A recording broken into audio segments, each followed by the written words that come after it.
And Donald Trump is courting top Republicans. Earlier this week, Trump held a meeting with several Republican governors. The meeting was held at New York's Trump Tower. What went on behind the closed doors? Oklahoma Governor Mary Fallin was one of the participants, and a short time ago, Governor Fallin went on the record. Governor, nice to see you. Nice to see you, too. How are you?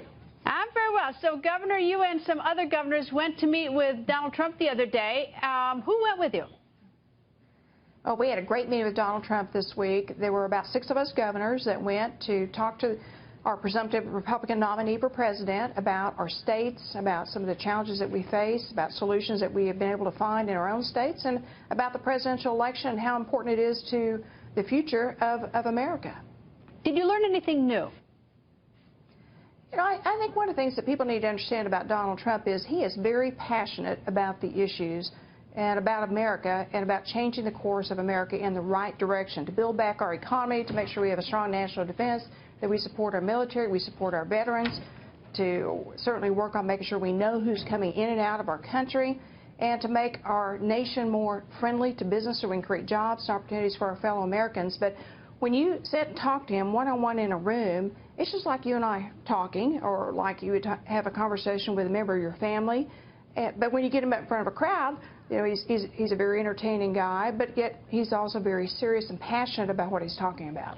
What do you make of the fact that, in light of what you just said, that his unfavorables have risen 10 points in a month? I mean, that's really a bad direction. And how does he turn that around if he wants to win?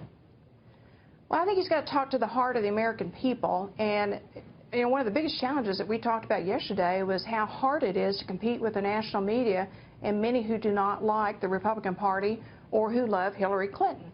And that's a big challenge for him, but I'm grateful that he's willing to put up a big fight, get out and talk about the issues that are important for America. And I think that you'll find other governors that would be willing to step forward and help him in getting our message across that we need a conservative president in the United States, and how important it's going to be to turning our economy around. And frankly, Greta, if you look at the polls themselves, if you look at the right track, wrong track of our nation, you'll find the majority of Americans feel like our nation's going in the wrong track. And so if you want another 8 years of President Obama, you put in Hillary Clinton, and you're going to get more 8 years of what we just had. All right. Well, it's no secret, Governor, your name has been batted around the media as on the short list for vice president. Right? I read it all the time. So tell me, did you have any sort of side discussion with him without the other governors? Have you had any private discussions at all with Donald Trump about that? No, I didn't. We just had the governors talking to him about jobs, the economy, and national security, and certainly what happened in Orlando this week and what a terrible tragedy it was. But it's a great honor to even be mentioned, to be able to serve your nation. It is something I've enjoyed doing for the last 25 years. But right now I'm just focused on being governor of Oklahoma and doing everything I can to, you know, find solutions to problems facing my state, and certainly making sure that we elect a conservative to the White House this year. I take it, listening to that if you were asked, that you would say yes, listening carefully to what you were saying. Would that be a yes? Well, I mean, certainly anyone would consider the opportunity if they had been asked to do that. But, you know, it's a big ask. He's got a lot of people who are being considered for that position.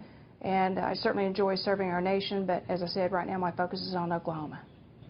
Donald Trump also said that he's a better friend to the gay community than Secretary Hillary Clinton. Do you believe that? Well, I think Donald Trump respects all Americans and loves America itself. Sometimes he may say things not quite the way I would say things. As someone who's been in office for 25 years, he speaks his mind a lot. But I take him for his word. I know that he said yesterday that he had a lot of gay friends, and certainly I have gay friends.